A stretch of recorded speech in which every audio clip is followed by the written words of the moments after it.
you found the one, you should never give her up. I think it's the way life changes when in love, yeah. I surround my soul with the positivity. Assalamualaikum warahmatullahi wabarakatuh. Hello guys, berjumpa lagi dengan saya Elisa Heli Elisakina. Nah, di sini saya akan membahas tentang penerapan hukum jinayah pada masa Kerajaan Demak.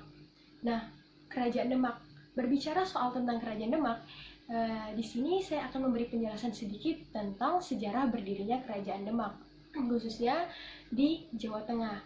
Nah, sejarah Jawa pada akhir abad ke-15 mempunyai arti penting sebagai masa peralihan dari sistem politik sosial Hindu-Buddha yang berpusat di Jawa Timur ke sistem sosial Islam politik yang berpusat di pesisir utara, yaitu Jawa Tengah. Nah, wilayah Jawa Tengah ini juga dikenal sebagai pusat kebudayaan dan sistem sosial politik Islam, karena berdirinya kerajaan Islam ini pertama di Jawa sekitar pada abad ke-15. Nah, sebenarnya meskipun kerajaan ini baru berdiri pada abad ke-15, namun jauh sebelum abad ke-15 ini juga sudah ada orang Islam yang menempati atau menduduki wilayah di Tanah Jawa. Nah, Kerajaan Demak ini sendiri berdiri karena proses perjuangan yang begitu lama, sejak 100 tahun lebih, oleh para tokoh penyebar agama Islam. Di Jawa dikenal dengan sebutan Wali Allah. Nah, sebelum Demak muncul sebagai kerajaan pertama di Jawa, nah, Demak ini merupakan wilayah di bawah kekuasaan Kerajaan Hindu-Buddha Majapahit yang berada di wilayah Jawa Timur. Nah, pusat Kerajaan Demak ini terletak di daerah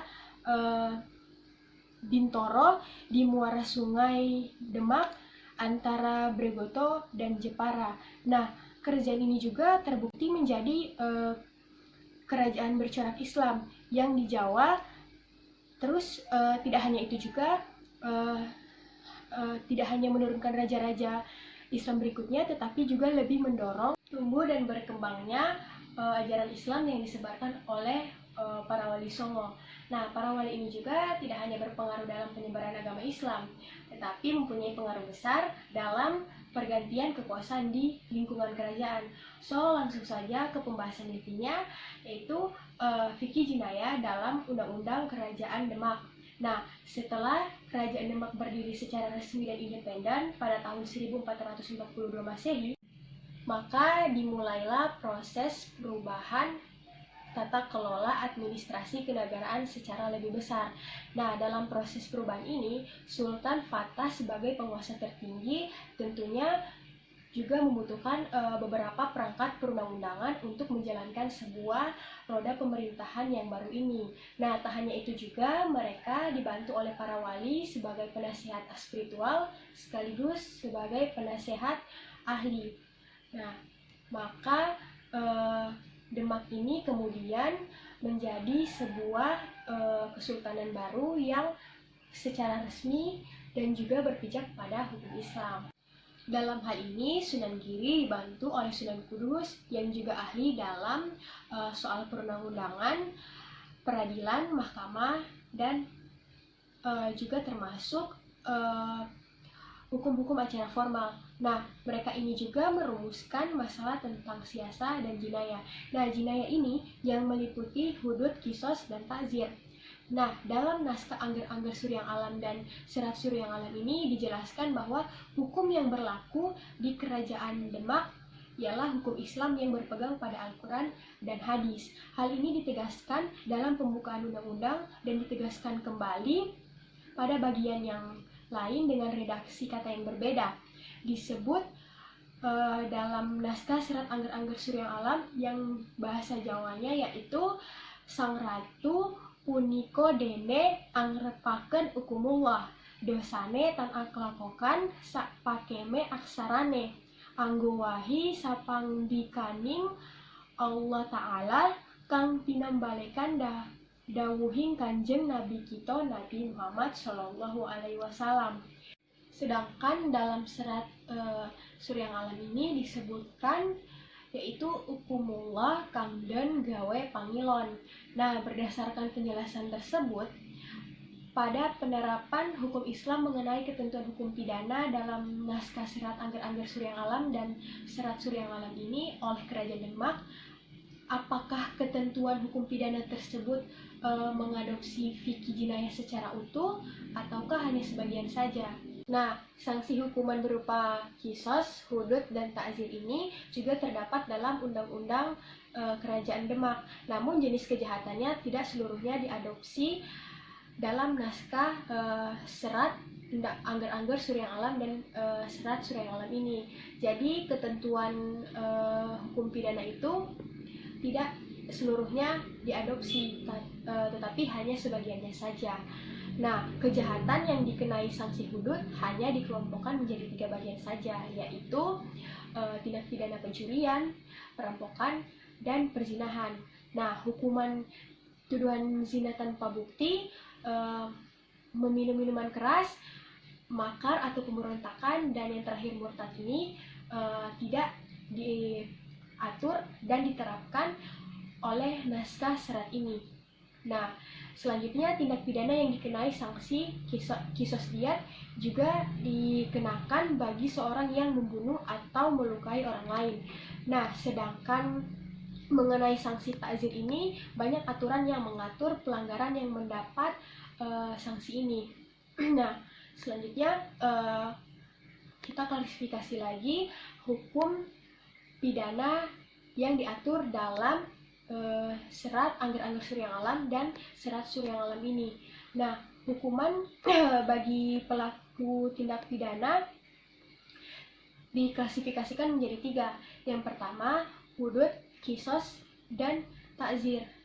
Nah, di dalam hudud ini yang saya jelaskan tadi, tindak pidananya ada 3, yaitu tindak pidana pencurian, yang kedua perampokan, dan yang ketiga perzinahan.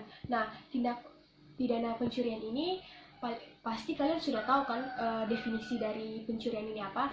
Jadi secara umum pencurian itu ialah mengambil barang yang bukan milik kita dengan tujuan untuk memiliki. Nah, dalam naskah Serat Angger-Angger Suryang Alam ini dijelaskan bahwa hukuman bagi seorang pencuri itu ialah dikisos, yakni memotong pergelangan tangannya. Nah, apabila ia baru pertama mencuri, maka akan dipotong pergelangan tangan kanannya.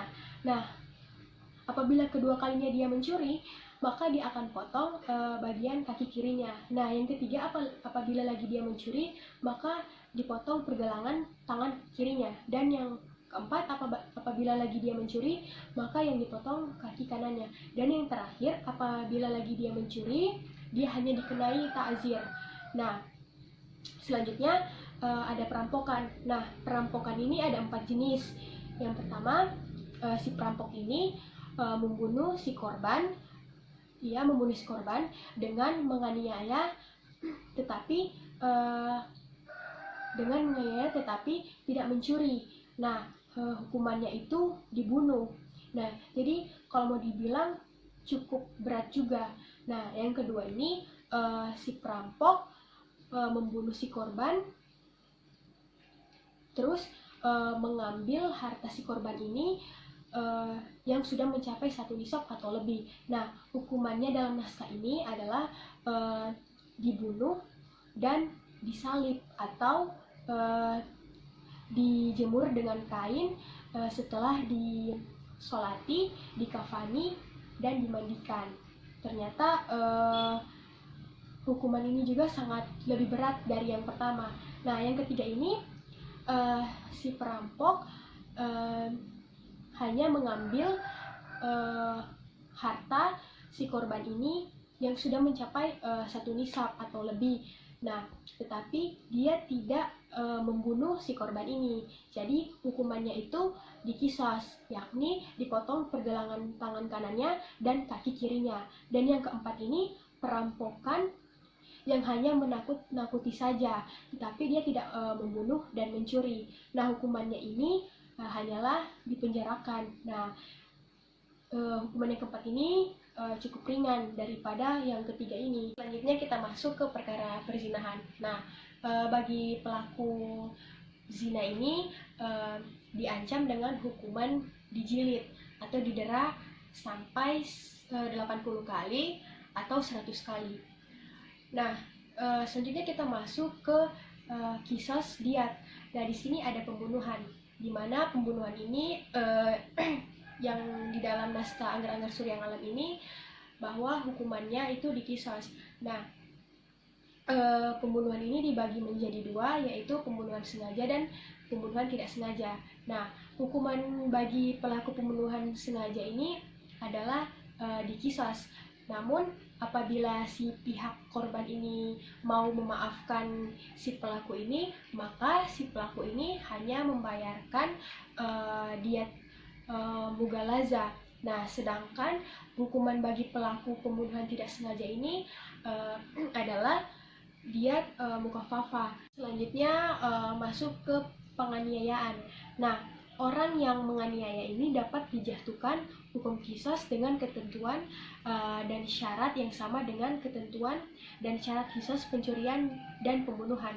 Namun ada penambahan syarat bagi pelaku penganiayaan ini yang dapat dijatuhi hukuman kisos, yakni pertama harus sebanding, kedua anggota yang akan dikisos itu harus sesuai dengan badan korban yang dilukai, seperti tangan dengan tangan, kiri dengan kiri, kanan dengan kanan.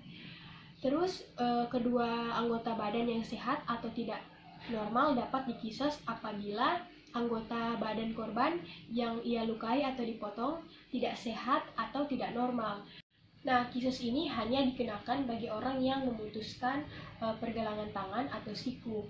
Nah, kurang dari itu maka tidak dikenakan kisos. Nah, hukuman kisos ini dapat digantikan dengan diat apabila si korban ini mau memaafkan si pelaku yang menganiaya si korban tersebut. Nah, selanjutnya kita masuk ke takzir. Nah, selain kisos, diat, dan hudud, takzir berupa denda merupakan jenis hukuman yang diatur dalam serat. Dalam serat ini melihat banyaknya aturan-aturan yang mengatur pergaulan laki-laki dan perempuan, etika moral sangat ditekankan dalam undang-undang ini. Selanjutnya kita masuk ke takzir. Nah, selain kisos, hudud, dan takzir berupa denda merupakan jenis hukuman yang diatur dalam serat ini. Melihat banyaknya aturan-aturan yang mengatur pergaulan laki-laki dan perempuan, etika, moral sangat ditekankan dalam undang-undang ini. Nah, ada salah satu contoh jenis dan nama tindak pidana yang dikenai sanksi takzir.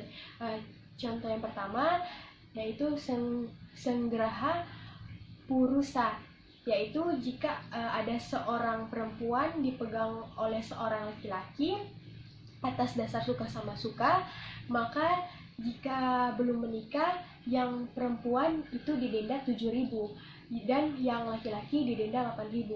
Namun jika perempuan tersebut sudah menikah dan suaminya melapor pada sang raja, maka laki-laki yang memegangnya harus memberi suaminya uang 7.000 untuk membeli atau mengobati rasa malu. Sekian dari pembahasan yang saya jelaskan. Semoga bisa bermanfaat untuk kalian. Jangan lupa untuk like, comment, and subscribe. Assalamualaikum warahmatullahi wabarakatuh.